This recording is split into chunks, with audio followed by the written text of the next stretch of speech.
Anyone missed it, the Cavs gave us an update on Max Strus yesterday prior to their win over Indiana, and we will get to the win over Indiana in a second. But the status update from the Cavs reads a little something like this, and I'm going to paraphrase. Essentially, Max Strus, who recently underwent a foot evaluation on his Jones fracture, is making progress but is not progressing as quickly as they initially anticipated. He'll be reevaluated in 4 weeks. It is not a setback. They are just not rushing him back. And then once he comes back in 4 weeks, he'll be able to resume and hopefully start up some basketball activity. In the next 4 weeks, he will be able to continue the rehabilitation and conditioning phases of recovery, but has not gotten back to basketball activity. That's a setback. That is 100% a setback. I and Jason this morning talked about the fact that when you have a Jones fracture, it's a tiny little bone in your foot. I had one. I have a screw in my foot. You would much rather, and Dustin, you could talk from personal experience, be cautious and get back to 100% than rush back. And the Cavs need Strus for the playoffs. I have no issue with them taking a little extra time to make sure he's fully healthy before he returns. Yeah, there's no reason to rush him back. I mean, the worst thing that can happen, because they put that little tiny screw in that foot so the bone can heal around it, because you get like no blood flow to that area. The worst thing you could have happen is if you rush back and the bone's not fully healed and you crack it around that screw. Then you screw it. And then you got to have a new surgery, and you just kind of start the process over again. So it's like you just want to be very cautious. There's no reason. If that happens, then he's done for the year. Yeah. Obviously. Well, so basically, at that point in time. So. And so, obviously, how much of a hindrance is it? I mean, you are a cornerback, so it's kind of like similar to being a basketball player because you're stopping, you're starting, you're quick twitch. It's like you can't think about cutting, and you do it all the time. How does that injury kind of like prohibit you from moving, and is it kind of a?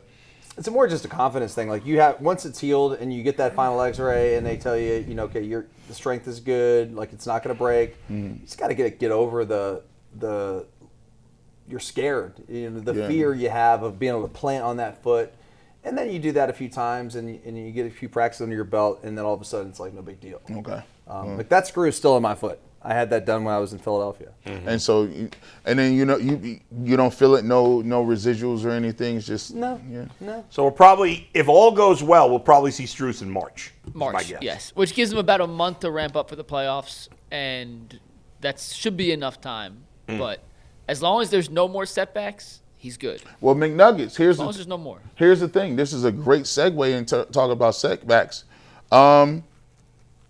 Darius Garland, this is the best I've seen you look in a while. He looked good last night. Look, best I've seen you look like you had a little pep in your step. Against the rough and tumble Indiana Pacers. It looked like he was moving around. And one of the things about Darius Garland, I will say, is it is a marked difference between his game. You can really tell when he's out there by himself and he's playing like that. You can tell that he has to take certain concessions when Donovan is on the floor. Like, he doesn't have – Darius is the best when he has the ball in his hands and he can kind of, either penetrate, facilitate, get his own shot. He just seems to have much more – he seems to play much more freer. Also, I thought Evan Mobley – this is the first time that they kind of went back to the Evan Mobley being a facilitator, creator dude. You see him on the perimeter a lot more, taking 3 or 4 dribbles, getting to the lane. 5 assists for him yesterday.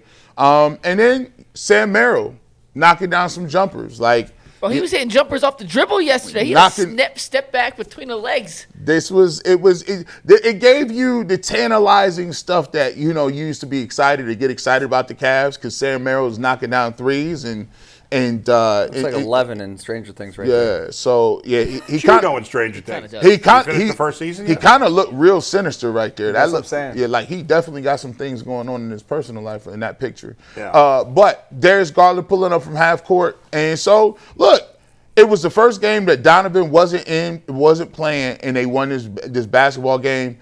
And they barely won against one of the worst teams in the league. Hey, it was touch and go for a while. I thought this was going to be one of them. They were down pretty much the whole game until the fourth quarter, and then they went on a little run.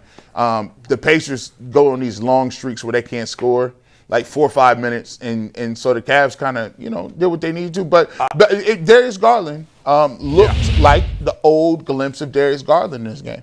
Well, I gave you a shout out on the Ultimate Cavs show this morning because last night's game was exactly what you say happens all the time in the NBA, and it's undeniable that for the first 42 minutes of the game, the Cavs were walking through the motions. And the Right. last 6 is when they turned it on. And it's not a good trend. Only time worth watching. Not necessarily a good trend. It's a team the Cavs, with Donovan Mitchell or without Donovan Mitchell, should be able to beat pretty handily.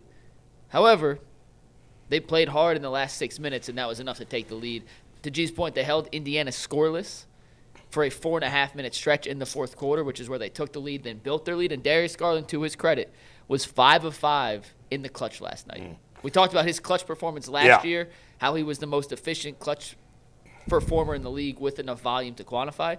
Last night, 5 of 5, and he was 11 of 15 on mid-range shots yesterday. Boy, you talk about not liking teams shoot too many threes. Darius was doing a really good job. I do like getting that. into paint. And one last stat you'll like. I want to give my right. boy Jackson Flickinger a stat. The Cavs are 5-1 this season when they take fewer than 35 threes. 5-1 with fewer Bringing than it 35. back, going old school. They're 2-6 when they take over 50. There you go. Let's find, Stop let's chucking find up the threes. happy medium here, guys. Yeah. It's find a good shot, get to your spot. And, when Darius got the little floater and mid-range game going, he can be difficult to stop because then he's able to get Jared Allen. I think he has a couple nice little cool passes. And it is good because, the pipe dream that DeAndre, Hunter is going to be, he's just not as consistent a scorer. So what I'm looking at is, if the Cavs want to reach their ceiling, Garland has to be able to be the option that gets it because I don't trust Hunter. I do not trust Mobley. Mike, it turns out the DeAndre Hunter trade, which we were all in favor of last year, has been a disaster for the Cavs because, not that he's been so bad, just because what it's prevented them from being able to do, because that trade put them into the second apron. They're the only team in the league in the second apron, and that seriously limits what they're able to do in terms of making moves. I don't know if they were going to able to do anything better this year had they not had him or whatever, but it has totally handicapped them, and he hasn't been worth it.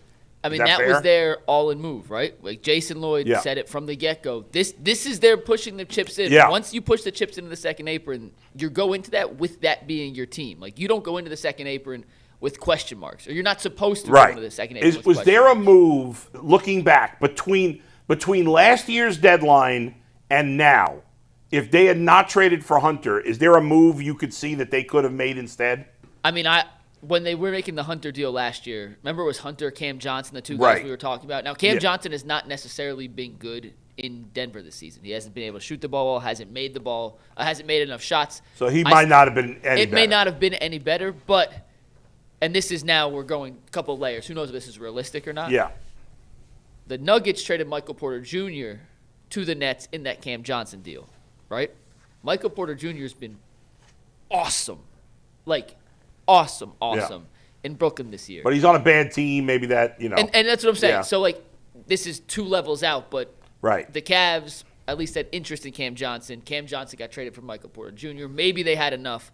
But also, and this has come back, Jason mentioned this the other day, we were all shocked at how little the Cavs had to give up to get DeAndre Hunter. Remember we came back and said, I can't believe they got him for that price. Maybe now we know why. Maybe that should have sparked someone in our head and said, Yeah. why was Atlanta so willing to get rid of this guy for a price that did not seem like it was the market value for a good contributor, not just contributable, but like playable down the stretch, 6'8" wing. Maybe they knew something we didn't. I do think the injuries and the age has taken a toll on DeAndre. His lateral quickness side to side. His age? How old is he? He's 27, but he's had multiple serious knee injuries. All right. And Dustin and G are 2 guys you can look at who played at a very high level and can attest to how your body never gets back to – you may get back to 99%, but never 100 and over a couple of years. He just doesn't look like the same lateral athlete he has been in the past. And he's got to start making shots. His jump shot in warm-ups, it's the thing of beauty. It doesn't touch the rim. In the games, it hasn't translated yet. But they do need more from Hunter if they're going to continue to win. But they've won 6 of 9, by the way. They're 6-3 in their last 9. No, they're playing better, They're no playing doubt about better it. right now. And they've had some good wins along the way. Now, I think, to me, if you look at it, if you take a look at the squad that they got, you got Hunter, you got Allen. I think those are role guys. But if you look at their roster overall, how many people are playing at or above their potential? And I would only say consistently is Donovan Mitchell. No, Jalen Tyson. Oh no. Sorry, I meant like Jalen Tyson is playing way over the top 5 of guys? the top guys. All right, yeah. So if the Cavs want to win, they need either Evan Mobley or Darius Garland to play at their max or above it. Now, I would argue that neither one of them has reached the potential that people thought about them when they got their contracts. Yeah, I think that's fair. So if they want to get to the level they want to get to, they got to at least have 1 or 2 guys doing that. Yeah, but it's hard to believe that all of a sudden they're going to reach another level here. But that's the key. Yeah, I guess we'll see. That's the part. All right, let's get the super chats, Mike. Yeah, it could happen. It may not. We'll see. But 2 big games coming up against Minnesota. Yeah. They're on the road tomorrow. Then they're home Saturday, primetime at 1 p.m. on Amazon Prime to not go up against the NFL playoffs. By the way,